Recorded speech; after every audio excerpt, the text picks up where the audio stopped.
This is Mike O'Rourke. I used to do overnight weather and traffic for a normal station, the kind that complains about construction cones and fog. Now I'm sitting in a basement studio under a closed-down print shop on the south end of Spokane, Washington, running a borrowed shortwave rig at about 40 watts into a wire I stapled along a ceiling beam. The air down here smells like damp paper and old ink. The backup lights are those cheap LED work lamps, and they already look dim. The chilling fact is simple. There are no civil defense sirens left to trust. Not because they failed, but because the power and the control links that trigger them are breaking in pieces, city by city. People are standing outside waiting for a sound that may not come. The ones who did hear it already used up the time it was meant to buy. I'm going to speak carefully. I'm going to repeat the things that matter, and I'm going to tell you what I can confirm, not what people are shouting online, because most of that is gone anyway. At roughly 1:23 in the morning Pacific time, 5 hours ago now, there was a white flash to the west that lit the underside of the cloud deck like someone turned on a stadium. A few seconds later, there was a pressure change you could feel in your sinuses even here, 200 miles inland, like a door slamming in another room. I did not imagine it. The dogs in my neighborhood started barking before the sound arrived. That's a real detail, and it matters, because it lines up with what physics says, not what panic says. 15 minutes after that, the phone network went strange. Not dead, not yet, but wrong. Calls would connect with no audio. Texts would send and never show delivered. Then the internet went thin, like trying to sip through a crushed straw, and then it was gone in blocks. Around 2:10, power flickered twice and dropped out across most of the city. I'm on a generator right now, and I can hear it hunting a little, like it's not happy with the load. I know what you think I'm about to say. Global nuclear war. That phrase feels like a movie title. It feels like something nobody would say into a microphone unless they wanted attention. I don't care how it sounds anymore because the first credible indicator is already here. The emergency alert system header tones came through on a dead FM carrier at 2:06, and the message that followed, broken and half-clipped, mentioned multiple detonations and National Command Authority and take shelter immediately before it cut off mid-sentence. That's not a hoax you run at 2 in the morning with the grid failing. That's not a prank that also knocks out repeater sites and traffic lights at the same time. I'm not going to speculate on who fired first. I'm not going to pretend I know what's happening in Washington, D.C. I'm in Spokane. I watch the weather. I read maps. I know how air moves. And right now, air is the enemy you can't see. Situation update as of about 6:20 in the morning, still dark like it wants to be dawn but can't quite get there because the sky is full of low, wet cloud. There's a steady wind out of the southwest, about 15 miles an hour at street level, stronger higher up. If there were detonations on the coast, and there are accounts coming out of the Tri-Cities and Yakima that suggest more than one, then anything lifted into the upper air is going to ride that flow inland. If you are downwind of a target, the first hazard is the flash and the blast. The second hazard is the dust that falls later, quiet as snow, and it is not normal dust. It clings, it tastes like metal, it gets into seams, you cannot just shake it out. Infrastructure. Traffic lights are mostly dark. Some intersections are being waved through by people with headlamps, not police. The water system is still pressurized in some neighborhoods because the towers hold a certain amount, but the pumping stations can't run without power, and backup generators at utilities are not meant for days. Grocery stores that opened at first light had lines already, and then a lot of them shut because their registers don't work and the owners are scared. A few are doing cash only. A few are taking nothing and locking the doors. Hospitals. Sacred Heart and Deaconess were on generator as of about 4:30.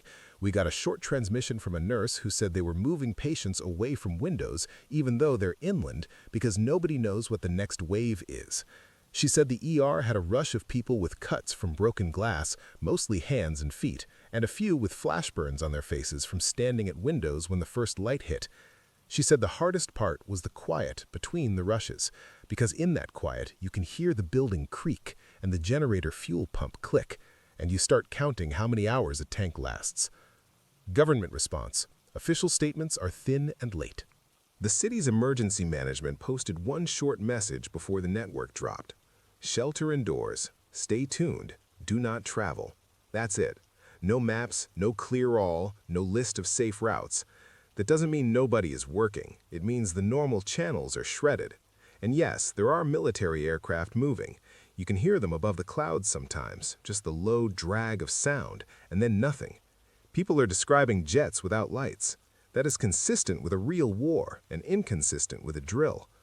I'm going to start folding in what we're receiving because that's the only way any of us get a wider picture now. This isn't a call-in show. I'm not putting voices on the air. I'm summarizing because some of the people sending these messages are scared of being found, and some are working in places that have strict rules, and some are just trying to keep their families alive. A trucker near Ritzville sent a shaky burst on a handheld. He said the interstate was already jammed westbound, people trying to get away from the coast and running straight into stalled semis and dead ramps. He said he turned his rig sideways across a shoulder to block cars from driving into a pileup they couldn't see in the dark. He told us he used his last clean rag to wipe a thin layer of gritty ash off his windshield, and it smeared instead of clearing. He did not have a Geiger counter. He said his throat felt dry in a way water didn't fix. From farther south, a utility worker in the Yakima Valley got a message through on a county frequency before it went quiet. He said a substation breaker tripped and then wouldn't reset, like the control logic was fried. He said they tried to run it manual and the relays chattered. He said his crew chief told them to stop touching anything metal when they saw a faint blue crackle around a fence line. That detail, blue crackle, is what you see when equipment is charged wrong, when the air is carrying static and the grounding isn't right. It can happen after a big electromagnetic pulse. It's not proof by itself, but it matches other failures. A farmer outside Cheney sent a short text before texting stopped. He said his well pump ran for 10 minutes after the power flickered back, then the breaker panel gave off a hot plastic smell and died. He said the sky to the west looked bruised, like a sunrise that forgot to bring color, and there was a line of darker cloud that didn't move like weather. He said his chickens were quiet. And from someone who said they were with the National Guard near the airport, no name, no unit, we got a simple statement. Stay off the roads, not safe, orders unclear, fuel being held. That's all. No threat, just a fact, like a sign nailed to a tree. I'm telling you these things because the first 6 hours of something like this are not like the movies. It's not constant fire and screaming. It's long stretches of confusing normal. Your faucet still runs. Your neighbor still walks their dog. Then the dog eats something off the ground and starts vomiting. Then you realize the thing off the ground was not food. If you were outside when the first flashes happened and you felt heat on your skin even for a second, treat that as a burn. Cover it. Keep it clean. If you can, take a photo of it now while you still have light, because if you need care later, you may not be able to explain when it happened. If you were near a window, move away from it.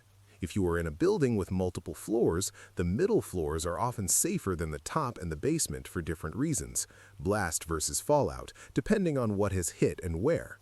If you don't know, the simplest rule is still true.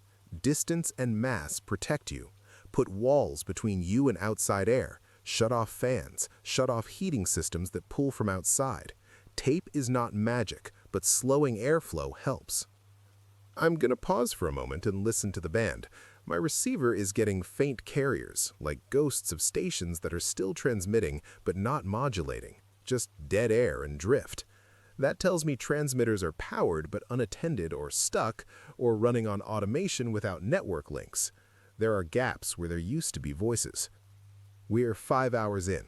That is the part I keep coming back to. 5 hours into what people used to say could never happen. And the first thing to understand is this. The first wave is not the whole story. The first wave is just what you notice. If you can hear this in Portland or Seattle and you're still alive to hear it, get inside and stay inside. If you're east of the Cascades and you think you're safe because you didn't see a mushroom cloud, do not go outside to look. The danger you can't see is the one that will sit in your lungs. I'm Micah Rourke, transmitting on a drifting shortwave carrier near 9.7 megahertz. I don't know how long this rig will hold. I don't know how long the generator will run.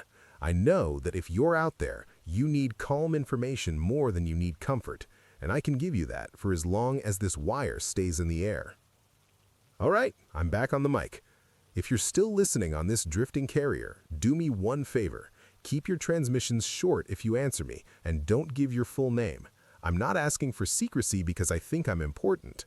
I'm asking because the band is crowded with people who have more power than I do, and they're not all trying to help. It's a little after 7:30 now. I can't see the sun, but the sky is starting to lift from black to that dull slate color that passes for morning when the cloud ceiling is low. The wind is still out of the southwest.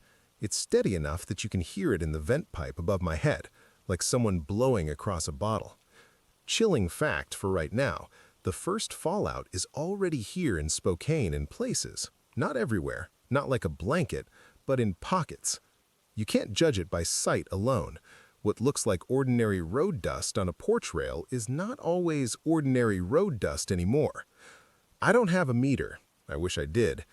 What I do have is a piece of black plastic, an old garbage bag stretched tight over a picture frame, and I set it outside for 10 minutes.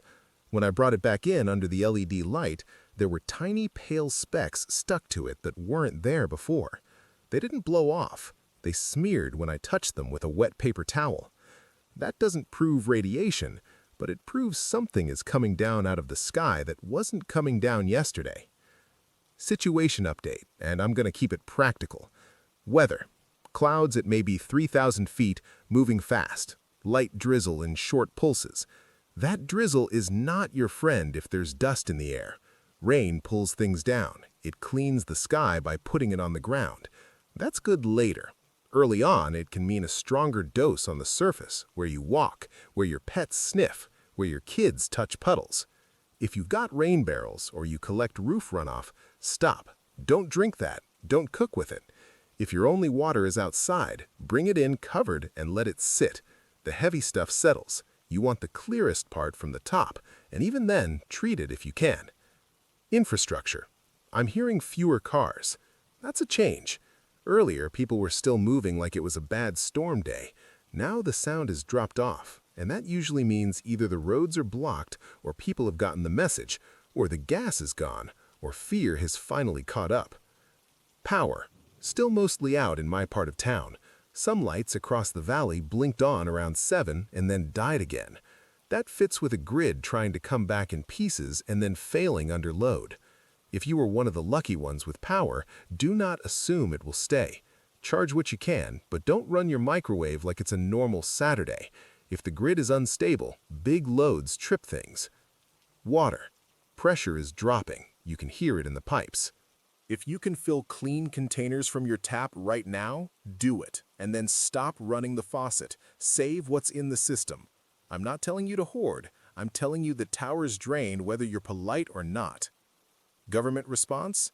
There's no new official voice on the air that I can verify. I'm catching fragments on VHF that sound like county dispatch in other places, but it's scratchy and broken. I did hear one clear thing on a public safety band about 20 minutes ago, and it was a dispatcher telling units to hold traffic control only, no response without confirmed life threat. That's the kind of order you give when you don't have enough people, or you don't have safe routes, or you don't have fuel. Now, what we're receiving. We got a weak message from someone who said they were in Airway Heights not far from the base. He didn't say much, just that there were buses staged in a lot near a school, engines running, and then they shut them off and everybody waited. He said people were told to stay inside the bus if they got on, windows closed, no smoking. He said a man in a reflective vest walked down the aisle handing out paper masks like it was a wildfire day. That's not official confirmation of anything, but it matches what a shelter move looks like when you're worried about air. A woman who said she works nights at a care home in the valley got one last text out before her phone went to no service. She said the building's generator kicked on and then tripped because someone tried to run the laundry machines. She said residents were crying because the hallways were dark and they couldn't charge their oxygen concentrators. She said staff started moving battery-powered oxygen units room to room and turning off everything else. If you're in charge of a building with vulnerable people, that is the math now. Lights and oxygen, or laundry and comfort. Pick oxygen. Ham operator north of Deer Park sent a short digital burst, just a few lines, saying his antenna tuner started sparking at the contacts when the wind gusted, like there was charge riding the air. He said he grounded everything twice and it still felt hot. He also said the local AM station up there is just a carrier with a hum, no programming. That tells me the studios are empty or the link lines are dead. And from Coeur d'Alene, across the line, someone driving a delivery van said the hospitals there were already turning away anyone who could walk and breathe. He said the parking lot had people sitting in cars with blankets over their heads, like they were trying to hide from the sky. He said the lake looked normal, which is the kind of detail people mention when everything else doesn't. I want to correct something from earlier, because being accurate is one of the few things I can still do. I said multiple detonations was in the broken alert message. I can't replay it, and I don't have a recording. That phrase is what my brain filled in from a few clipped syllables. What I can say for sure is I heard detonations, plural, and I heard take shelter, and I heard the header tones. That's what I am certain about. Everything else, treat as uncertain. Here's what matters next, and I'm going to repeat it in plain language. If you have been outside since the flash, and especially if you were outside in the last hour while this drizzle started, take your outer layer off before you move deeper into your home. Shoes stay by the door. Put clothes in a bag. Wash skin with soap and warm water if you have it. Do not scrub until you bleed. Hair holds dust. Rinse it. If you don't have running water, use a damp cloth and wipe, and then seal the cloth in a bag. This is not about being clean. This is about keeping whatever is on you from becoming part of the air you breathe for the next day. If you have pets, wipe their paws and fur. Do not let them lick themselves until you do. I know that sounds hard. I know people love their animals like family. Treat them like toddlers right now. They don't know. If you think you're going to evacuate, I need you to stop and think. The safest place in the first day after fallout begins is often not away. It is inside, with mass between you and the outside, with air not moving. The roads are not a clean line out of danger. Roads are where dust collects, ditches, overpasses, construction barriers. A car is not a shelter. It's a thin box that pulls outside air through a filter that is not meant for this. I'm saying that because I got a report from a man on Highway 2 near the fairgrounds who tried to drive east. He said a line of cars was stopped behind a jackknifed box truck and people got out to push, and then everybody started coughing at once. He said it wasn't smoke. He said it was like breathing ground-up drywall. He said they got back in their cars and turned the fans off and just sat there, and no one knew what to do because going forward meant getting out again. That is how people get hurt in the second phase, not by the first flash, by normal decisions made in a new world. My generator just dipped. Lights went soft for a second. I'm watching the fuel gauge like it's a heart monitor. I siphoned what I could from a neighbor's mower tank. He offered, I didn't steal it, and it bought me maybe 4 more hours if I keep the load low.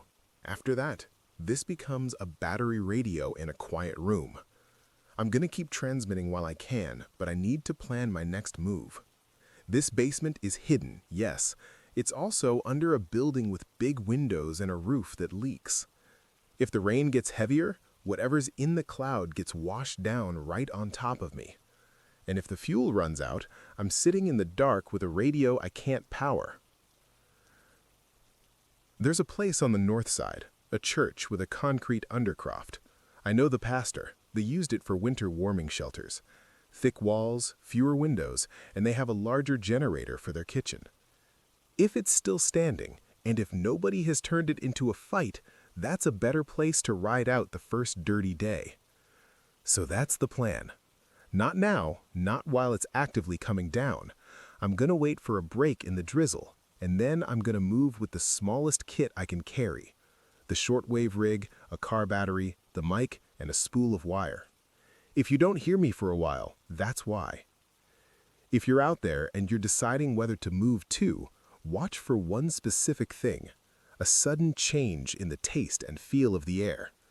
People keep describing metal and dry. If the air starts to feel like it's drying your throat even when you're not talking, that's a sign you should stop moving and get sealed in, because whatever's in it is building. And if the rain starts again hard, treat every puddle like it's not water. I'm Mike O'Rourke. still on a drifting carrier near 9.7 megahertz, Spokane. If the next time you hear me I sound farther away, it's because I am. Keep your volume low, keep your windows shut, and if you're out there, watch the rain. I'm watching the rain. It's getting finer, not heavier. The drizzle has thinned into something like mist that hangs in the air instead of falling. That's worse in a different way because it gets on your face and your eyelashes and you don't feel it like rain. It feels like nothing. And the wind is still pushing from the southwest, steady like it has a job. I just did another quick check with the black plastic. 5 minutes this time. When I pulled it in, there were more specks and they were more spread out, like the sky is sifting flour.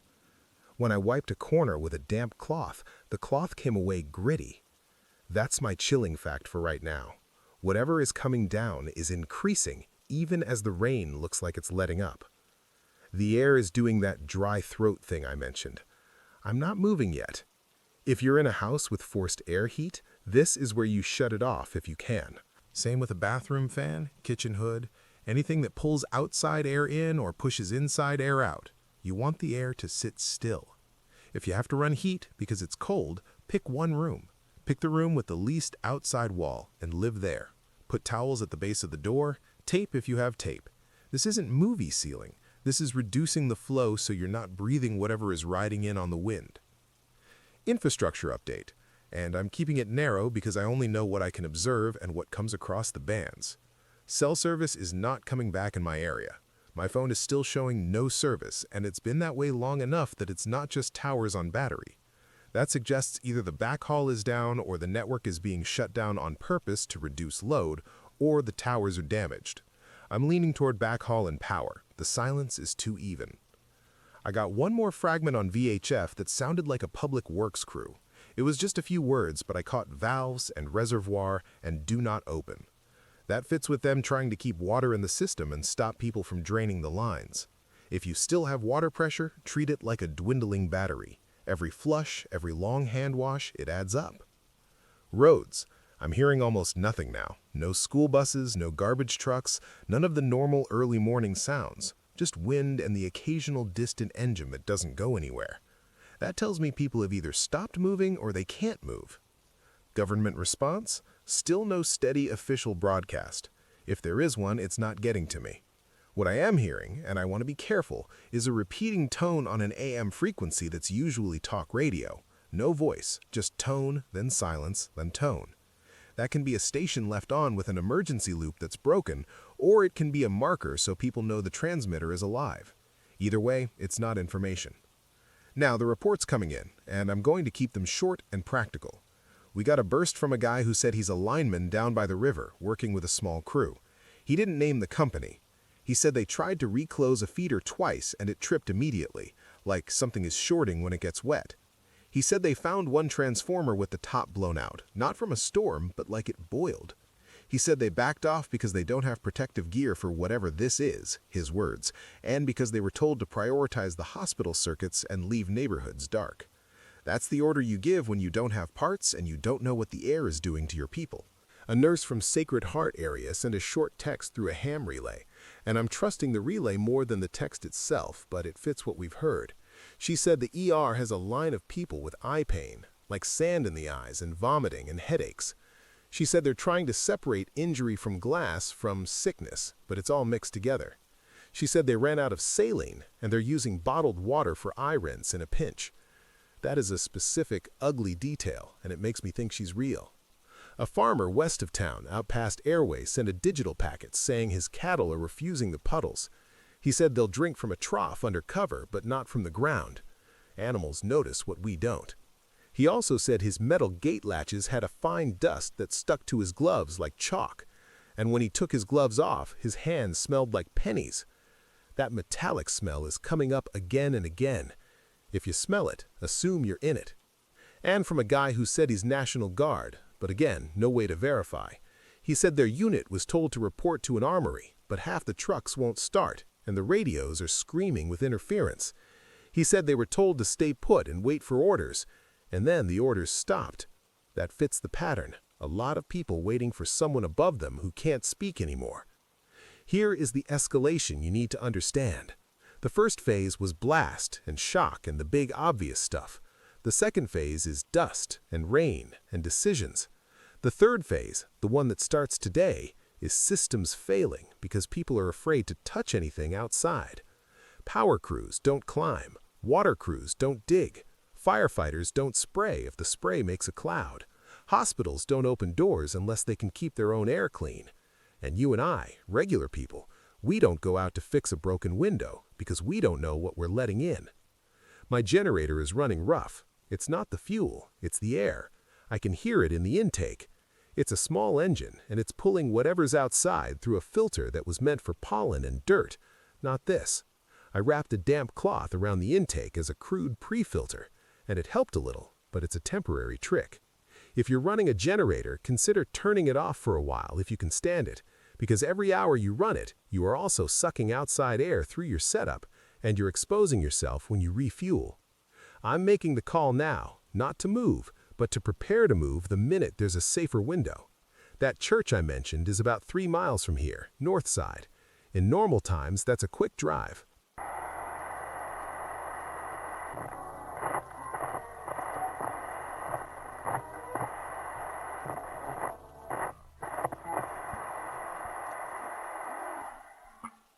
Right now, it's a risk. I do not want to be in a car if there's a traffic stop and I have to get out. I also don't want to be walking in this mist, so I'm going to do it like this. I'm going to wait for the next lull, then I'm going to go fast in the smallest footprint possible, and I'm going to treat the car like a sealed box. Practical steps if you're thinking of doing the same kind of move. Before you leave, lay out what you're taking so you're not searching when it's time. Bag what you can. Put a trash bag on your passenger seat so you have a clean surface. If you have masks, use them. But understand a paper mask is not a magic shield. It's better than nothing for dust. A wet cloth over the nose and mouth is better than bare skin if you have nothing else. Wear long sleeves. Wear something you can take off and bag at the other end. When you get to where you're going, do not walk through the building like normal. You make a dirty area by the entrance. Shoes off, outer layer off, bag it. Wipe your face and hands, then go deeper. If you bring me outside into the sleeping area, you've lost the whole point. I'm getting more signal fade now. The carrier is still there, but the audio is dipping. That's either my power dipping again or the ionosphere getting noisy. Could be both. If I cut out mid-sentence, give it a minute. I'll cycle the rig and come back if I can. One more report before I go quiet for a bit. A trucker on the freeway north, headed toward Newport before he turned back, said he saw a line at a gas station that wasn't about fuel. People were lined up at an air pump, taking turns filling plastic bags with air like they were trying to save it. He said he watched a man tie off a bag and put it in his trunk like it was bread. That's the kind of human panic that spreads fast, and it's also a sign that people are starting to believe the air itself is the enemy. They're not wrong, but that's not a solution. The solution is still shelter, still time, still distance from the outside. All right, I'm going to drop my transmit power a little to save the generator and reduce heat. If you're listening, keep your radio close and your volume low. If you can hear me in the next stretch, it means I'm still here and the wire is still up. Watch for the mist to turn into real rain again. If it does, and if you have to go outside for any reason, treat the first 10 minutes after the rain starts like the worst 10 minutes. That's when the sky is washing itself onto you. If you're out there, don't trust how clean the ground looks. Dust doesn't always look like dust anymore. The mist is still doing that trick where it looks harmless until you touch it. I just held my hand out the cracked basement window for maybe 3 seconds. 3. When I pulled it back in, my knuckles had a film on them. Not wet, not dry, like the air is leaving fingerprints on you. I wiped it on a paper towel and it made a faint gray streak, and the towel tore a little from the grit. That's my fact for this minute. It's not just falling, it's hanging, it's waiting. If you have kids, keep them from pressing their faces to the glass. I know that sounds small, almost silly, but the urge is strong when the world feels strange. And whatever this is, it's not respectful. It doesn't care if you're curious. I dropped transmit power and the audio's still holding, but my SWR is drifting. That's usually a bad connection or moisture somewhere it shouldn't be. If this stuff is conductive when it gets damp, it could be getting into every little joint and braid. I'm watching it. Weather. The sky is the same color everywhere. No bright edge, no real horizon, just a flat, thin light like somebody laid paper over the sun. Wind's still southwest, maybe a little less steady now, like it's trying out different speeds. If you're downwind of anything that burned hard last night, industrial, plastics, fuel, assume the wind is dragging leftovers right along with the dust. This is not clean rain. Infrastructure. My house power is still out. I'm hearing fewer random generators now, which tells me people either ran out of fuel, or their machines didn't like the air, or they decided the noise wasn't worth advertising they had power. That last part is something to think about. Sound carries weird in this mist. It's muffled up close, but it travels far. If your block is quiet and you're the only one running a generator, you become a lighthouse. I tried the AM tone again. Still there, on and off, same pattern. No voice. And on VHF, the county repeater is alive, but thin. You can tell when a system is on backup because the squelch tail sounds tired. People are trying to key up and failing. That can be weak handhelds, it can be interference, it can be fear. A lot of people are listening and not talking. Government response.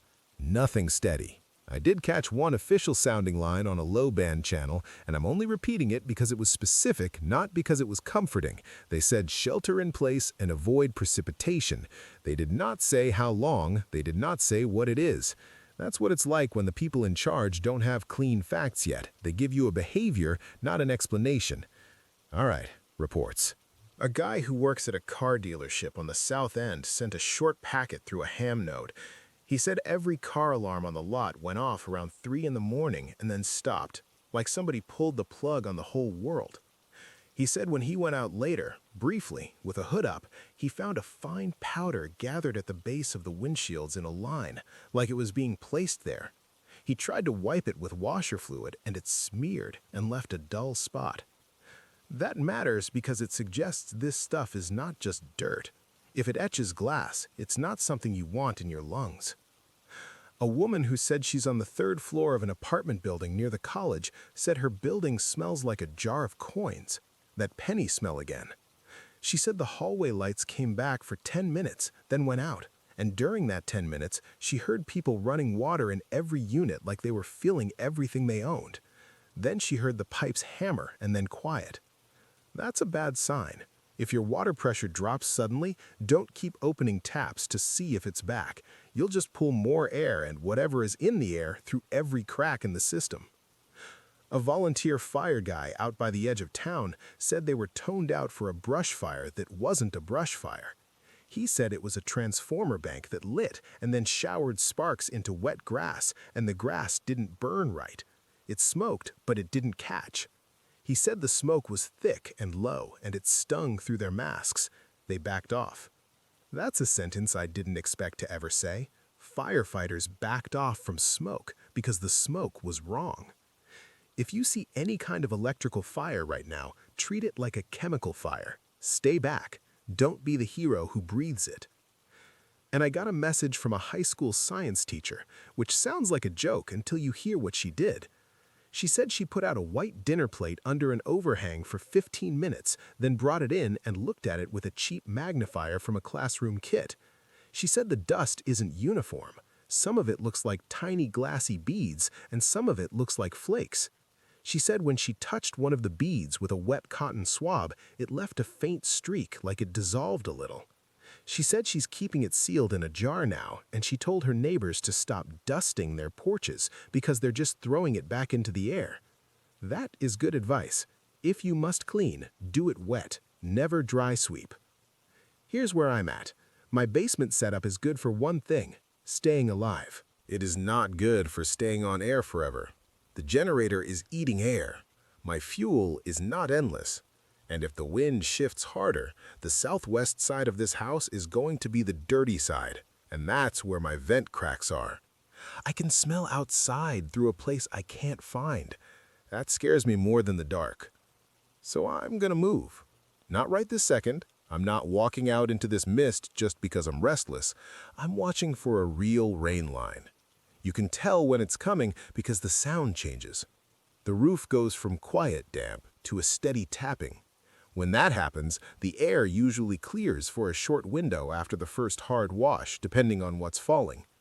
I know I said the first 10 minutes can be the worst. That's still true for exposure. But for travel, the second part of that first hour can sometimes be the best you get, because the dust gets pinned down and the wind can't keep it floating. That's the window I'm aiming for. Plan is still the church on the north side, 3 miles. I can do that on a quarter tank. I can do it without stomping. I already put the go bag by the stairs. Water, canned food, my spare batteries, the hand crank charger, spare coax, a small antenna, my notebook with frequencies and names. I wrapped the radio in a trash bag with the mic sticking out. That sounds dumb until you've watched fine dust get into a volume knob and make it crunchy forever. If you're thinking of moving too, do not do it because you're bored. Do it because your current place is failing. Do it because you need people. Do it because you have no heat and it's going to get cold tonight. Do it because you can't keep the air out. Otherwise, stay put. The road is the worst place to be when nobody knows what's safe. And one more thing before I go quiet to listen for the rain. Do not try that plastic bag air trick. I'm hearing more of it now, not just that truck stop. People are filling bags, tying them off, and then opening them inside like they're letting in good air later. That's not how air works. If the outside air is bad now, it will still be bad in the bag later, plus whatever you rubbed off your hands and whatever was on the inside of that bag. The only thing a sealed bag is good for right now is keeping things from getting dirty, not keeping air clean. If you can hear me and you're near Spokane, yeah, I'm saying it now because enough of you have figured it out anyway. I'm on the south side, tucked into a basement that was never meant to be a studio. Kilo River, that's what I've been using, and I'm staying on this frequency as long as my wire stays up and my lungs stay clear. I'm going to cut transmission for a few minutes and listen. If the rain starts and you're going to move, watch the gutters. If the water coming off the roof looks milky, stay inside. If it runs clear, you might have a window. Clear gutters, milky runoff means stay in. All right, I'm back on for a moment because the roof just changed its mind. It's tapping now, not a full downpour, but enough that I can hear individual drops in the downspout like someone flicking a fingernail against a pipe. That's my chilling fact for this minute. The first water coming off the shingles is not clear. It's a thin gray, like dishwater after you rinse a pan. It's not thick, it's not dramatic, it's just wrong in a quiet way, and it's making a little froth where it hits the concrete by the bulkhead steps. Water shouldn't foam from falling off a roof. I'm still in the same basement, south side of Spokane, same wire out the window, same coax run that I'm praying doesn't turn into a wick. I dropped power again, low enough that if you're not nearby, you may only get pieces of me. If you can hear this, and you're in a spot where the rain is starting, don't treat it like a gift. Treat it like the thing that moves whatever's in the air onto every surface you might touch later. The mist outside is thinning in patches. It's not clearing like fog burns off. It's getting pressed down. There's a difference. The streetlight at the corner, still out, used to disappear 10 feet away. Now I can just make out the outline of the neighbor's pine tree through the window. It looks like it's been chalked. Infrastructure. Still no grid power. My little battery light is doing most of the work. Cell is dead for me. Not 1 bar. Dead. The phone tries, heats up, gives up. I've got enough battery left in the handheld to keep scanning, but I'm watching the voltage like it's a heart monitor. Government response, for what it's worth. I caught another short burst on that low-band channel, same kind of clipped, tired voice. They repeated avoid contact with precipitation, and this time they added keep pets indoors, do not rinse with hose water. That last part is new. That suggests somebody in an office somewhere believes the water in the lines or the water falling from the sky is part of the problem now. Or they believe people are making it worse by spraying it around. And I'm going to put this out carefully because rumor is a fire. There are accounts of people washing this dust off and feeling worse after, not better. That makes sense if the dust reacts with water or if the water carries it into pores and cuts and eyes. If you need to clean yourself, do it like you're handling something that can burn. Small amount, damp cloth. Wipe and seal the cloth. Don't make steam. Don't take a hot shower and turn your bathroom into a breathing box. I said I was going to listen. I did. Here's what came in. We got a short note from a nurse at Sacred Heart. She didn't give her name, and I'm not asking. She said they're getting people with eye irritation, nosebleeds, and a cough that doesn't sound like a cold. She said some of them were outside for only a few minutes, and the ones who were outside during the first heavy mist last night have it worse. She said they're rinsing eyes with saline, not tap water, and they're running out of masks that actually seal. That's not panic, that's logistics. If you've got proper respirators, real ones with filters, save them for whoever has to go outside to do something critical. A paper mask is better than nothing, but it's not a seal. A wet bandana is better than a dry one if you have to cross a room where dust got in, but do not fool yourself into thinking you're safe because cloth is on your face. A guy who does utility work, line crew, pushed a message through the county repeater before it faded. He said they tried to roll on 3 separate faults and turned back twice because their bucket trucks started throwing weird error codes. He said the control panels were acting like they were wet even when they weren't. He said one of their guys got a mild shock off a door handle and they all stopped touching bare metal after that. That matches what I'm seeing with my SWR drifting and connectors acting strange. If this dust is conductive when damp, it can turn every little gap into a bridge. It doesn't take much to make equipment angry, and when equipment gets angry, it fails in ways that look random until you're the one standing next to it. We also got a report from a woman on the north side, near the church I was talking about. She said their neighborhood heard a low rumble around dawn. Not thunder, more like distant trucks, and then the sound of something heavy dragging. She looked out through a slit in her curtains and saw 2 county vehicles, she thinks, moving slowly with hazard lights barely visible and what looked like a portable sign trailer. Then she said she saw them stop at the intersection and somebody got out in a hood and put something on a door. She couldn't read it. She said after that nobody on her street went outside at all. That tells me they're trying to post notices, maybe for evacuation routes, maybe for quarantine, maybe just do not enter warnings.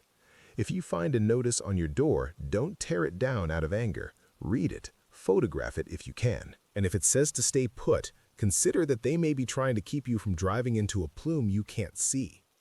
A farmer out past the valley toward the east said his cattle are bunching up under cover and won't go out to the open field. Animals know when the air is wrong. He said he put a pan out for rainwater because he thought he could use it, and within an hour there was a skin on it like oil, but it didn't smell like oil. He dumped it on gravel and it left a pale stain. That's not a lab test, but it's enough for me to say again, do not drink surface water right now.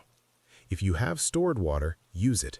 If you have to use tap water, let it sit, covered, and only use it for wiping and flushing unless you have no other choice. If you have a way to boil, understand that boiling doesn't remove everything. Boiling kills living things. It does not remove metals. It does not remove chemicals. It does not remove fine dust that dissolves into the water. I'm going to give you my own observation now because I can see it clearer with the rain starting. The dust is collecting in lines, not just in corners, in lines like the air has lanes. Along the edge of the window frame, there's a narrow gray band, almost even whip, and it's thicker on the side where the wind comes from. On the inside, where the window is cracked, there's a matching band on the sill, like it's sneaking in and settling, and it looks almost fuzzy until you shine a light on it and see it sparkle, tiny points. That matches the teacher's report, beads and flakes. If you're seeing sparkle, that's not just dirt. And the smell. The penny smell is still here, but now there's a sharper note, like when you strike a match and blow it out right away. That's sulfur or something like it. It makes the back of your throat feel dry even if you're not breathing hard. All right, moving. This is where I make a decision that I don't like. The rain is not washing clean. It's pinning the dust down, yes, but the runoff is milky. That means the first wave is loaded. If I wait too long, the rain will turn the roads into a thin slurry. If I go too early, I'm driving into the worst water. The window I'm aiming for is narrow and ugly either way. I'm packing now, quietly, fast but not stupid. Radio goes into the bag, notebook goes into the bag, batteries into the bag. I'm putting on the thickest clothes I have, not because I think cloth is armor, but because skin is a surface you can protect. Gloves, hat, eye protection. If you have swimming goggles, use them. I know how that sounds. I'd rather sound silly than rub grit out of my eyes with contaminated fingers. I'm gonna shut down here in a minute. When I come back, if I come back, it'll be from the car or it'll be from somewhere else. Same frequency as long as the antenna can be thrown up. If you're listening and you can't move, mark this time. The rain has started on the south side. Watch your runoff. Watch how your pets act. If you feel your throat tighten or your eyes burn, do not push through it like it's pride. One more report before I go. Somebody with a Geiger counter, yes, one of those, sent a short, careful note. They said their baseline inside was normal. They took a reading near an exterior door and it climbed. Not a screaming alarm, a climb. Then they wiped the dust off the door with a wet cloth and the cloth read higher than the door. That is a concrete indicator and it points one direction. Whatever this is, it's not just ash from a fire. It's carrying something that a radiation detector cares about. If you don't know what that means, you don't need the science lesson right now. You need the behavior. Keep it out. Keep it off you. Don't bring it into your living space. I'm cutting power now to save what I've got. If you lose me mid-sentence, that's not drama. That's battery math. KQ River, South Spokane, going mobile in the rain. If you're out there, don't touch the wet dust. Don't wash it into your drains. And if the water coming off your roof looks like milk, treat your whole yard like it's contaminated, because it is. I'm moving now. If you're still with me, you're riding on a car battery and a piece of wire that's getting wetter by the minute. The chilling fact right in front of me is this. The rain is making little strings between the grit on my gloves and the metal zipper pull on my bag. Not sparks, not a show. Just a fine, sticky pull like spider silk, except it's coming from something that shouldn't have any grip at all. Damp dust is turning into its own kind of glue. I'm at the top of the basement steps. Door cracked just enough to look. The air outside is the color of a dirty pearl. Everything has that pale skin on it, and where the water hits it, it turns the color of weak milk. The runoff is creeping along the driveway in a slow sheet, not washing anything clean, just carrying it. This is KQ River, South Spokane, going mobile for real. I'm going to say one thing clear, because people do dumb stuff when they're afraid. If you have to leave, cover your mouth and eyes. Keep your hands off your face. Don't wipe your nose with your sleeve if your sleeve is wet. Wet cloth feels safer, but it's also a sponge. I'm using dry layers and I'm keeping a clean rag in a sealed bag for later. That's the best I can do. I've got the handheld wrapped in a zip bag with the mic poked through a corner and taped. It's ugly, it works. Antenna is inside the car already, laid down. I'm not raising anything into this rain unless I have to. I'm out the door. I'm in it. The first thing I notice is sound. The neighborhood is too quiet. No generators, no lawn sprinklers, no dogs. The rain should make a steady hiss, but it's broken up by the way it hits different surfaces. On the pine needles, it's soft. On the plastic recycling bin, it makes a hard tick. On the hood of my car, it sounds like someone dropping sand. Second thing is the way the air tastes when you make the mistake of breathing through your mouth for half a second. It's like licking a 9-volt. Not a full shock, just that sharp metal bite. The windshield is already smeared, not with mud, with a thin gray film that the wipers drag into a wider gray film. I hit the washer out of habit and then I stop. That was stupid. I don't know what's in the reservoir. I don't know what it does with this dust. And the last thing I need is aerosol in the cabin air intake. If you're in a car and you haven't thought about it, switch your ventilation to recirculate. Do not pull outside air unless you have no other option. Engine starts. Good. That's a small mercy. I'm not going far. My fallback is a place on higher ground with brick walls and a basement of its own. I'm heading toward the old vocational building near the ridge, the one with the loading dock and the concrete ramp. I used to do a swap meet there for radio junk. It's not a shelter, but it's a spot that's not my house, and it has fewer windows. I'm keeping to side streets. I'm not taking the freeway.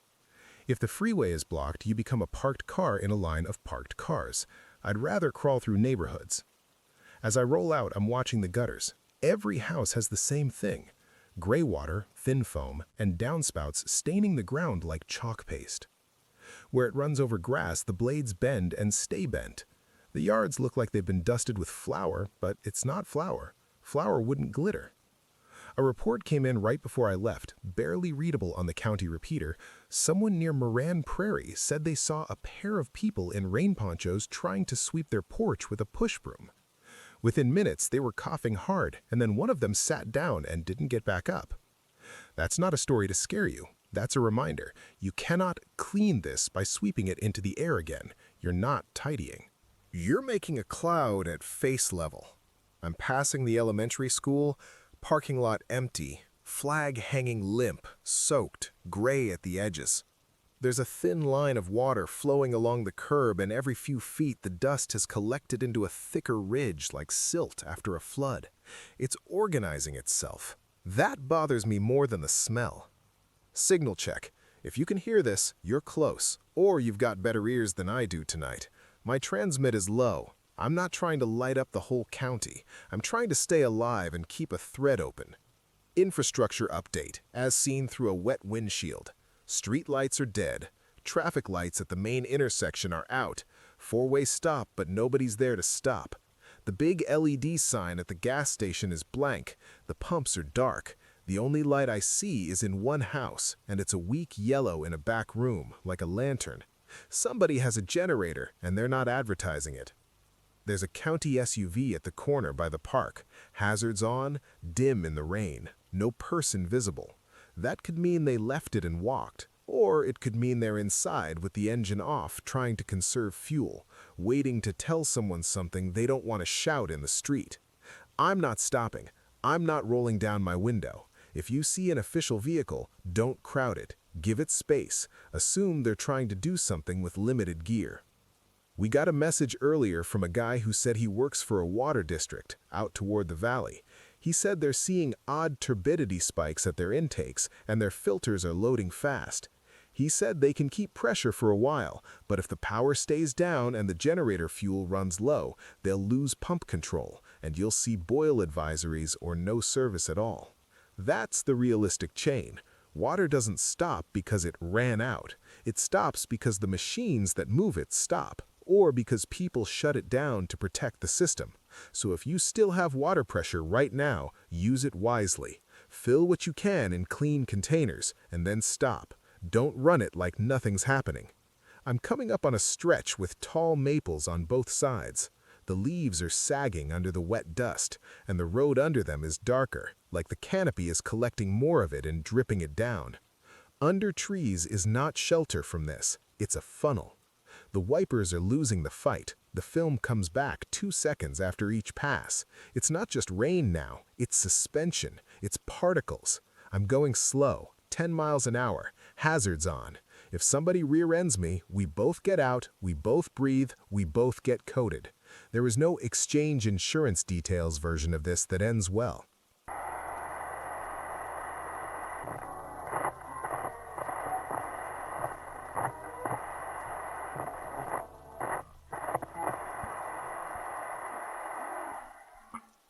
Another report, this one from a volunteer firefighter somewhere west of here, said their station got a call for a chemical smell in a garage, and when they arrived, their engine's intake filters were already gray.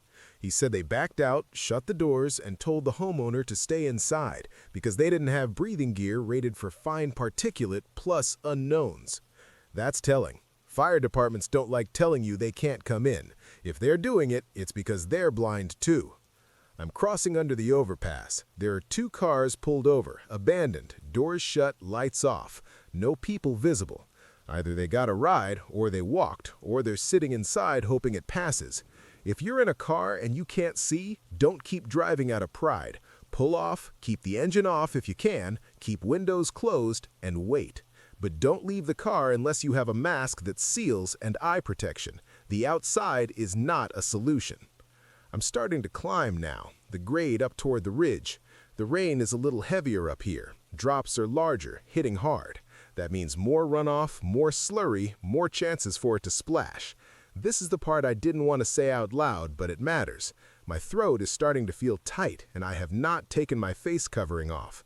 That means either the seal isn't good enough, or this is getting through in a way that doesn't care about cloth. If you're already feeling it indoors, treat that as a warning sign that your building is leaking. Close interior doors. Put towels at the base. Pick one room to be your clean room and stop moving between inside and outside like it's normal life. I'm 2 blocks from the vocational building. There's debris in the road, branches, a downed sign, and something that looks like a roll of insulation blown out of an attic vent. It's soaked and gray. The street is a shallow river. My tires are making wakes. That means whatever's on the street is getting thrown up under the wheel wells, and that spray is going somewhere. If you have to drive, go slow enough that you're not making your own cloud. Turning now. The building is there. Dark, big brick face, small windows, loading dock on the side. The parking lot is empty except for one box truck backed up crooked, like somebody left in a hurry.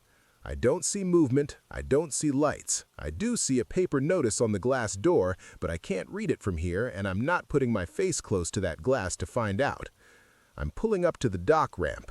I'm going to get inside if the door isn't chained. If it is, I'm not breaking glass. Glass is a dust collector. Breaking it makes 1,000 sharp edges you can't wash clean. If you lose me in the next minute, that's because I'm shutting off to move fast. If I come back, it'll be from inside this building, and the signal will be worse because brick eats radio. KQ River, South Spokane, on a low battery and lower certainty. If you're out there, watch for the rain changing texture.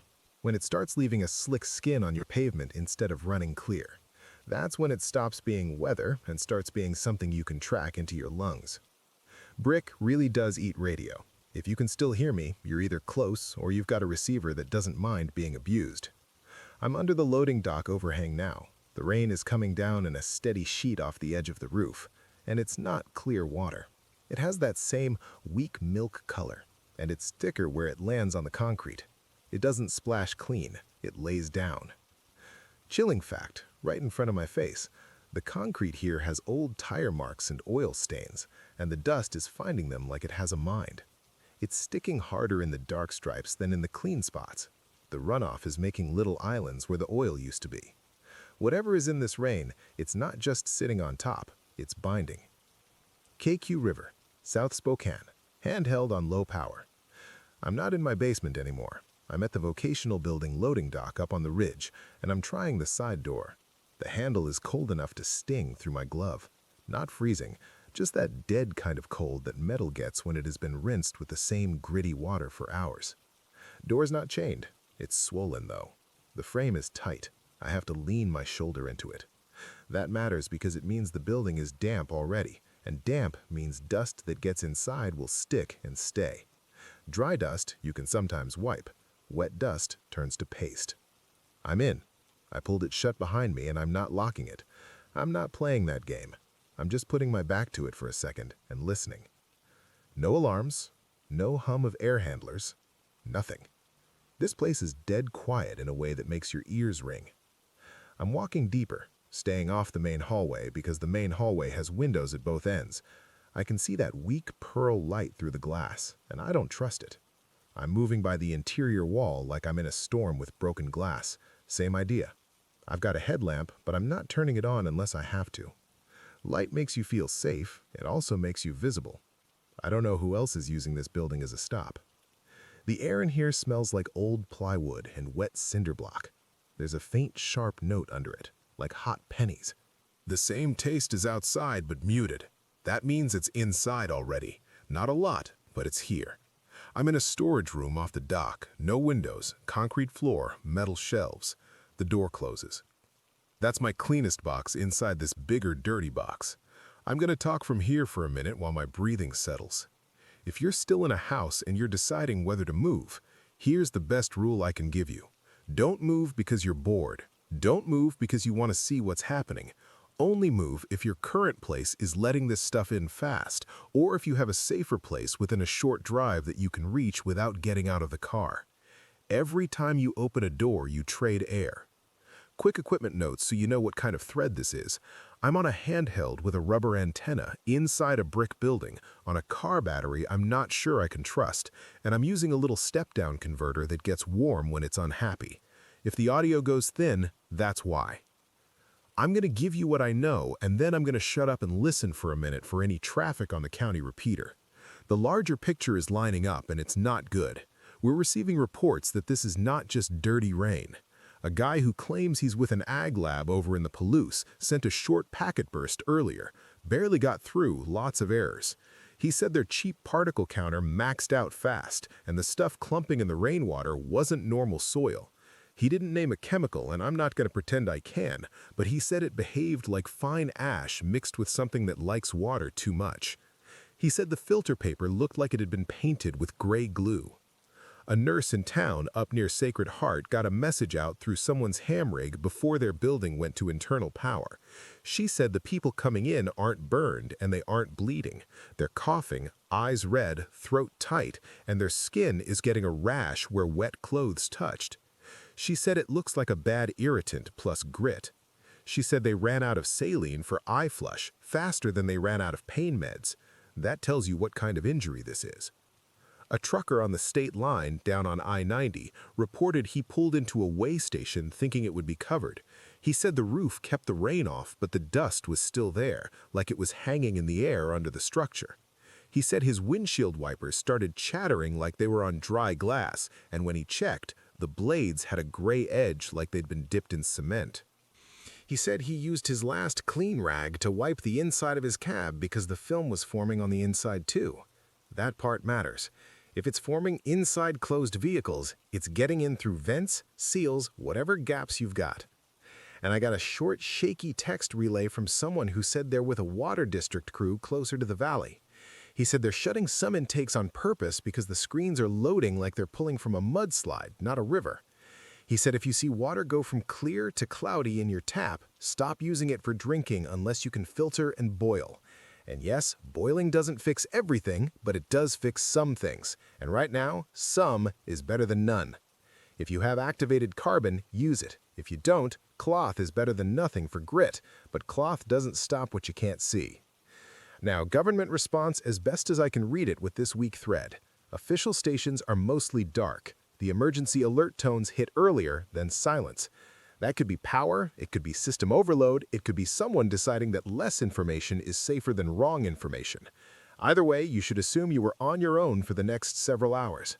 I'm also hearing accounts of roadblocks forming at main intersections, not organized checkpoints, more like a few vehicles parked to stop traffic because somebody thinks traffic is the problem. That's a human thing. People try to control what they can see. If you run into that, do not roll your window down to argue. Do not get out. If you have to turn around, turn around. A 3-minute detour is cheaper than a face full of this rain. I'm going to do a quick listen. If you hear dead air, it's me not talking, not the rig failing. Just hold. I'm back. Not much. A lot of carrier. Some bursts. One clear thing. Someone on a volunteer frequency said they were told to stand down unless it's life and death. Not because they don't care, because they don't have gear to work in this. That lines up with what I'm seeing. Inside this storage room, the floor near the bottom of the door is already darker. That means water is creeping in under the gap. It's bringing the paste with it. I've got a rag and I'm laying it down like a little dam, but I'm not pretending it solves it. It just buys time. I'm going to move deeper into the building, away from exterior doors, because if the wind shifts and pushes this rain sideways, the dock area will become a spray tunnel. I can't stay right here. If I cut out mid-sentence, it's because I'm moving and I'm trying to keep the mic covered. If you're out there and you're listening, the thing to watch for right now is this. When the wet dust starts making a skin on flat surfaces, like paint that hasn't dried, that's when walking through it starts tracking it everywhere. Shoes, pant legs, pets. That's when inside stops being inside, unless you strip at the door. I'm moving now, staying close to the interior wall, like I said. The rag at the door is already turning the color of dishwater. And that's in just a few minutes. Chilling fact for you, it isn't soaking through like plain water would. It's loading up on the surface, like the cloth is a screen and it's catching something that wants to stay solid. I'm keeping the mic inside my jacket. If my voice gets muffled, that's why. This hallway is darker than it should be for midday. No skylights here. Just a faint gray leak under door bottoms and around frames. It's enough to see the floor shine where it's wet. There's a cinder block stairwell ahead. I can feel the air change near it. Cooler, damp, that basement smell. Going down buys me distance from exterior doors and from windows. Going down also buys me another problem. If this stuff is heavy, if it settles, it'll settle low. And if water is moving, it will move downhill. So I'm not rushing into the lowest point like it's a safe spot. I'm checking it. The handrail is slick, not with oil, with that fine grit. It has the same texture as wet sanding dust. It's inside already, even here, even without wind. That means it's getting pulled in through pressure changes, through vents, through every little crack you forgot existed. I'm at the first landing. There's a door with a little wired glass window. Through it, I can see the boiler room corridor. No lights, no emergency exit sign glow. Either the battery packs are dead or they never had them. And I want to say this clean because some of you are trying to decide what this is. We got confirmation from two separate people with instruments, cheap ones but still, that this is not just mud in the sky. A ham up near Mead, call sign I'm not going to repeat because he asked not to be doxxed, said he has an old civil defense meter, one of those yellow ones, and it started ticking faster when he held a filter pad from his furnace up to it. Not screaming, not movie level, but above his normal background. That's a real indicator. That means at least part of what is falling is not just dirt. It doesn't tell you if it's the worst kind, but it tells you it isn't nothing. If you're still outside because you think rain is rain, don't do that. The sting in your eyes is your warning. The film on your windows is your warning. If you can smell that hot metal penny smell, that's your warning. I'm going through this door. It opens with a long suck sound, like the building doesn't want to share its air. Inside is a corridor with pipes overhead, and the floor is bare concrete. The good news, no windows. The bad news, there's a floor drain every 20 feet, and every one of those drains is a path for whatever is coming off the roof and through the gutters. One of the drains has a ring of gray around it, like someone dusted it with flour. That's not flour. That's the paste drying at the edge. I'm going to pick a room that has a second door. 2 barriers, that's the idea. While I'm walking, here's what came in while I was quiet. A guy who said he's a custodial lead at a middle school on the north side got a message out through a GMRS chain. He said they tried to shelter a handful of families in the gym because it has no big windows at ground level. Within an hour, the entry mats at the doors were black with tracked-in sludge, and every time someone walked, you could see prints that didn't dry. They just stayed shiny. They tried mopping and realized the mop head turned into a brick. His words, like cement. He said they gave up and started making a strip area in the entry where people had to take shoes off, and they used trash bags like boot covers. That's smart. That's what you do if you can. A firefighter down in the valley, again second-hand but consistent, said their engine air filters loaded so fast they had to idle with the cab closed and fans off. He said every time they opened the cab they could see the film settle on the dash within minutes. He said they aren't responding unless someone is trapped because every response is exposing crew and the calls are mostly "my eyes burn" and "my kid is coughing," and they don't have enough masks and goggles to keep doing that door to door. A farmer out by Cheney sent a short text that came through 3 relays, so it's chopped up, but the core was clear. He said his cattle started bunching tight against the lee side of a hay shed, and the ones that had been out in it longer had white crust in the corners of their eyes. He said he ran a hose to rinse them, and the rinse water on the ground turned to gray skim in seconds. He stopped because he realized he was making more wet surface for the stuff to bind to. That is a detail that matters. Water is not always your friend right now. Rinse eyes if you have to. Don't wash everything like you're cleaning a driveway. And a person who said they're a lab tech at a small clinic in Airway Heights said their building's intake filters looked like they'd been spray painted. They tried swapping them. The replacements clogged in under 2 hours. They shut the intake dampers, and now they're running on recirculated air. That buys time, but it means carbon dioxide builds, and it means if something gets in, it stays in. That's the trade. I'm stopping. There's a metal door here labeled electrical. I'm not going in there. Not because of shock, though, yeah, but because those rooms have vents and conduit runs that go straight outside. They're not sealed rooms, they're chimneys. I found a classroom storage space. It used to hold welding helmets and face shields, judging by the shelves. That's a small mercy. There are 2 clear poly face shields hanging on hooks.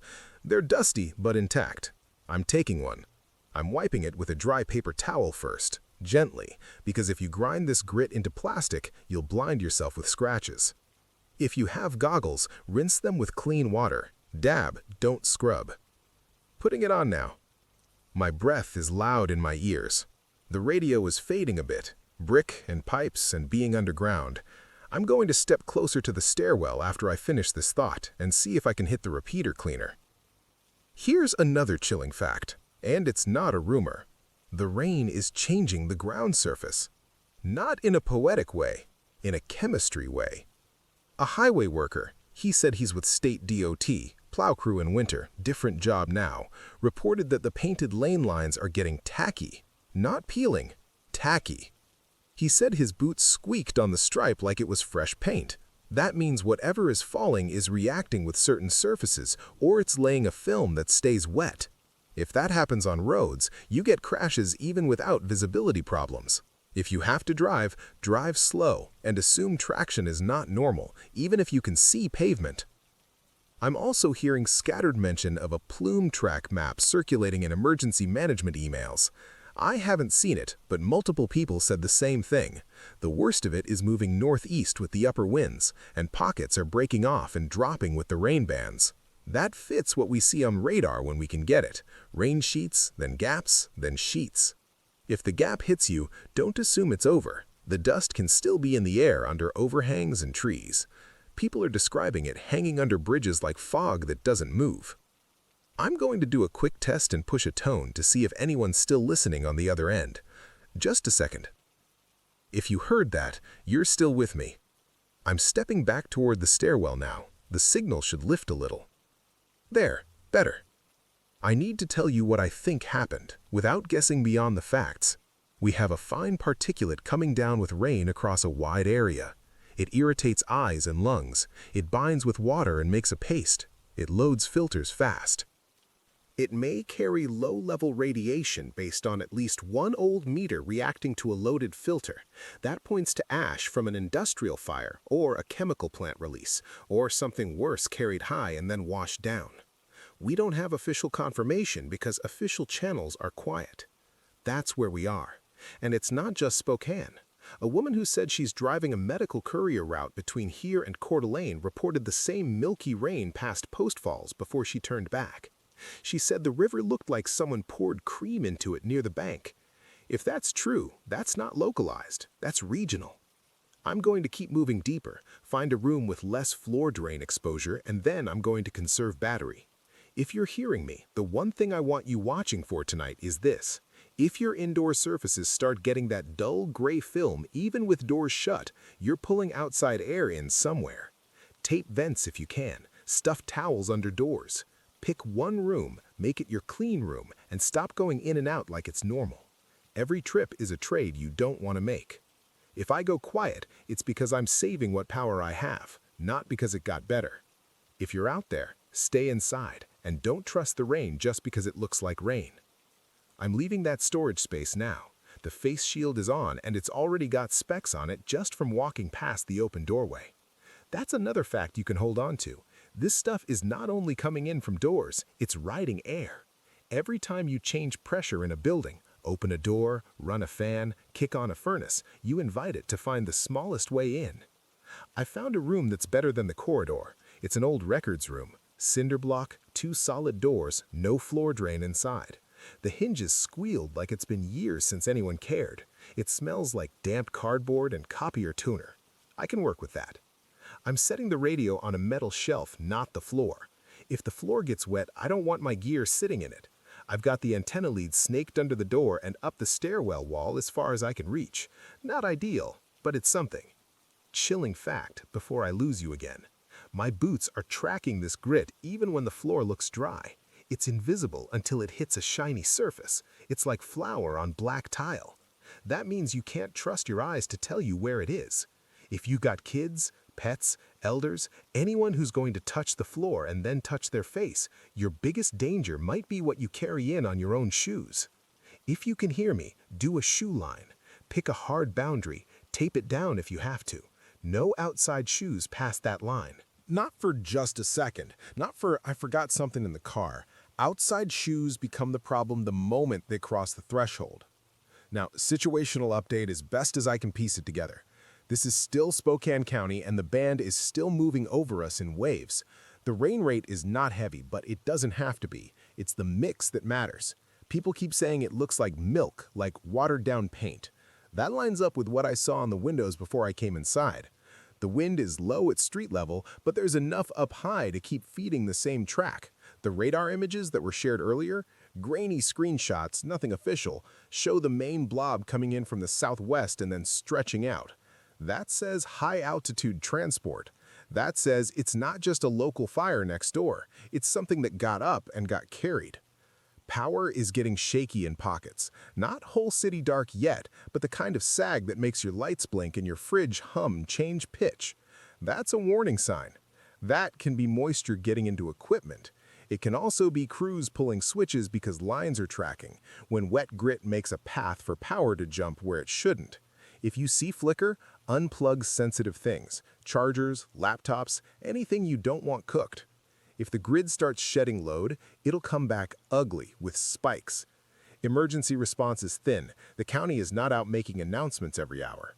That silence is not proof it's fine. It can mean they don't have confirmed info they're willing to say out loud. It can also mean their own systems are clogged, literally and in paperwork. A lot of their staff are going to be home with kids because schools closed early. That's not judgment, that's reality. We're getting reports, short, scratchy, some by text relayed through 3 people, that hospitals are trying to keep doors shut. One nurse at Sacred Heart came in over a ham relay, said they're seeing more eye burns than anything else right now. Not chemical burn like acid, but red, gritty, tearing, light-sensitive. She said they ran through their stock of saline faster than normal. She said their main worry is people with asthma and COPD walking in without masks because they think rain can't hurt them. If you're one of those people, don't wait until you're wheezing hard. If your chest feels tight now, take your meds now. Get into the cleanest room you have and stop opening the door. Another message came through from a utility worker out near Liberty Lake.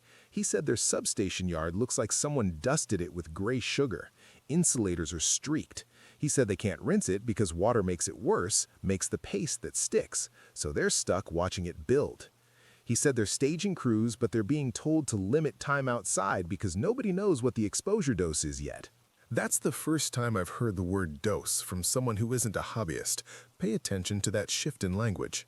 A trucker, running empty because he turned down a load, said the scale house on the interstate had gates down and nobody in the booth. He didn't stop. He said the road surface near the on-ramps is turning slick in patches, not from oil, but from this film. He said you can see it when headlights hit it, a dull sheen that doesn't match wet asphalt. He said he watched a sedan tap its brakes and fishtail at 20 miles an hour. 20. So if you have to move, do it slow and avoid sudden stops. I also got a short note from a guy who works maintenance at the wastewater plant. He didn't give a name. He said the influence screens are catching a gray foam they've never seen. He said it looks like wet lint and it clumps. That matters because if the plant chokes, you get backups. Not today maybe, but soon. If you're in an apartment building, keep an eye on your drains. If toilets start burping air, if sinks gurgle, that's the system struggling. Now, the radiation question. I'm going to keep this simple because fear loves a vague number. We have at least one old meter reacting above normal background when placed against a loaded filter pad. That suggests some radioactive particles are in the mix. It does not automatically mean you are going to be sick tomorrow, but it does mean you should stop treating this like normal dust. It means time outside matters. It means you don't want this on your skin, in your mouth, in your lungs. It means you don't lick your finger to turn a page. It means you don't eat food that was sitting uncovered near an open window. It means you keep your pets from licking their paws after they've been on a porch. If you have a real meter and you know how to use it smart. Measure your baseline inside your clean room. Measure near a window. Measure the filter in your furnace if you have one. Don't panic at a small rise. Panic is not a plan. But do use the information to decide where to sit and how often to open doors. I'm going to conserve my own exposure now. I'm not going back into that corridor unless I have to. I've got water, some food, and I've got a way to keep sending short bursts. Here's what I'm doing in this room, in case it helps. I've got one trash bag laid flat as a floor mat right inside the inner door. That's my dirty landing. If I have to come in from the corridor again, the boots go on that plastic. Then boots off. Socks stay. If you have gloves, Use them for handling dirty stuff, then take them off before you touch your face shield or your phone.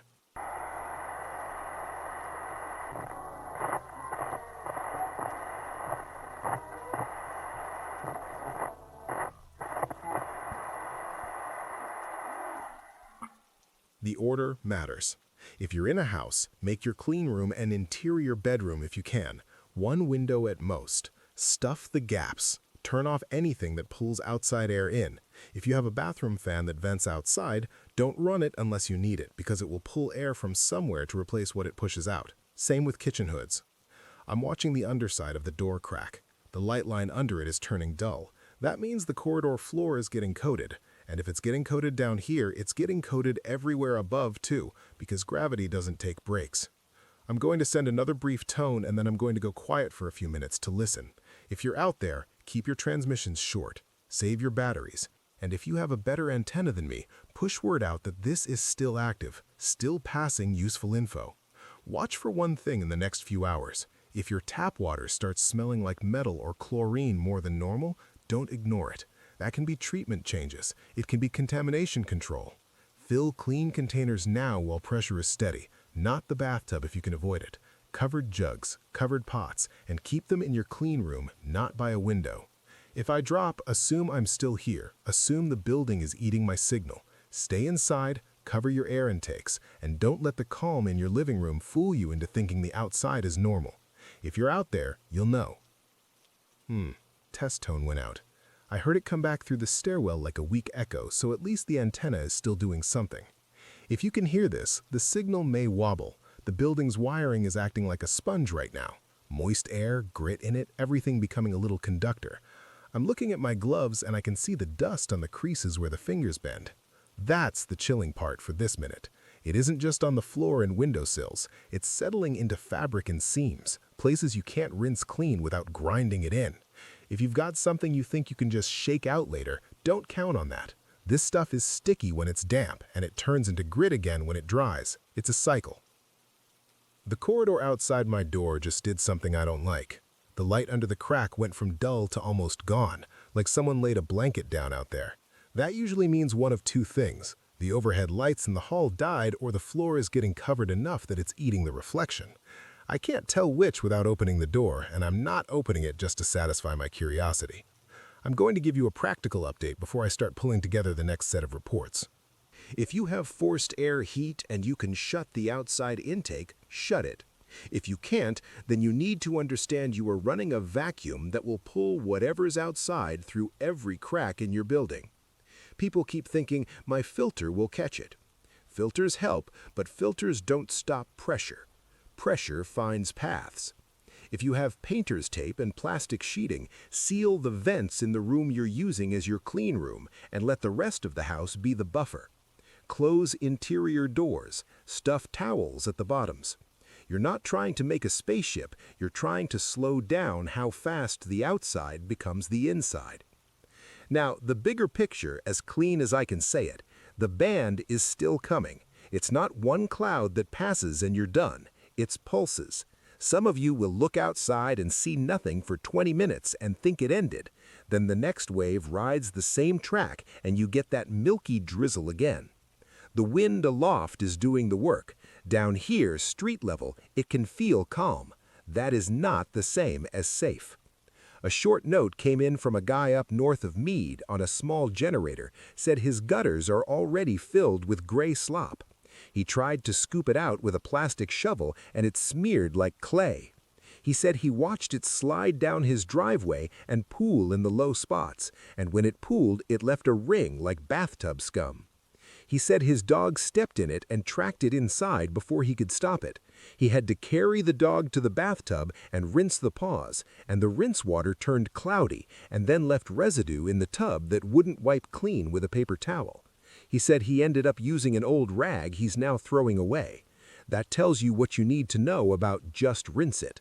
Water moves it around, it doesn't erase it.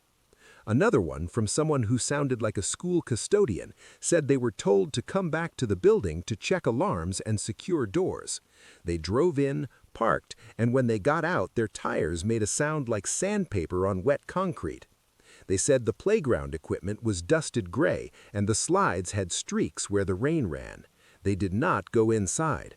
They said the air tasted like pennies even through a basic mask.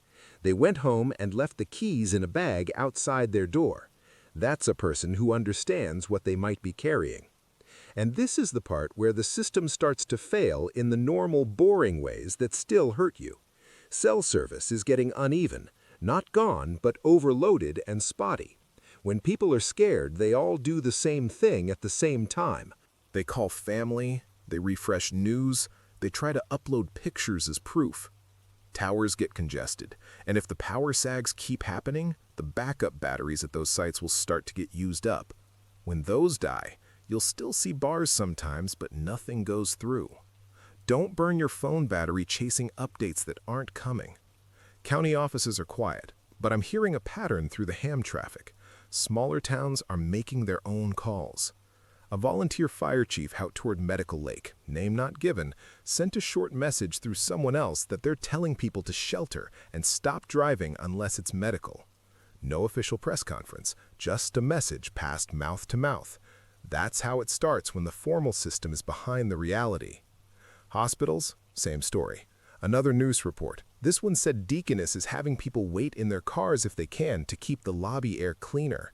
They're taping plastic over some entrances. They're telling anyone with eye irritation to flush with clean water, not tap water if the tap smells off, and to stop rubbing. She said people keep showing up with contact lenses in and they're basically grinding the grit into their eyes. If you wear contacts, take them out if you can do it with clean hands. Glasses are better right now. If you only have contacts, you need to be obsessive about hand cleaning before you touch your eyes. Soap and clean water and dry with a clean towel that you're not using for anything else. I'm going to talk about water again because it's going to matter more as the night goes on. We got a message relayed from someone who said they work at a small water district south of town. They said they've had to change how they're running their filters because the incoming turbidity readings went up fast. That means the water is getting cloudy with stuff, and the plant is working harder to catch it. When plants work harder, they sometimes change disinfectant levels. That's why you might smell more chlorine. It doesn't automatically mean poison. It means they're fighting to keep it clean. But if their filters clog or their intakes get fouled, pressure drops. If pressure drops, contaminants can get sucked in through leaks. That's why I said fill containers while it's steady. A guy on the east side, near the river, said his tap sputtered for a second and then ran brown, then cleared. That can be a main line being worked, or it can be sediment in the system getting disturbed. Either way, don't ignore it. Now, I'm going to tell you what's changing from me because I'm not going to stay in this room all night if I don't have to. The building is getting colder. Not outside cold, but that damp chill that crawls up your back. That tells me the heating system is either off or cycling weird. And the air in here is starting to smell less like toner and more like wet concrete. That means the damp air is getting into this better room. Anyway, I also just watched the meter. I didn't want to, but I did. I put the probe near the door seam where the dust is collecting, not touching it, just near it. It ticked higher than it did 10 minutes ago. Not screaming, not a siren, just higher. The kind of steady climb you can pretend isn't happening until you've been breathing it for hours. So here's the plan, and you need to hear it because it means my transmission may change character. I'm not staying in the vocational building basement. There's too much shared air, too many unknown vents. I can't control what the rest of the building is doing, and if someone upstairs decides to turn on a fan or open a door, it changes my environment instantly. This room is a good pause, not a long-term nest. There's a small church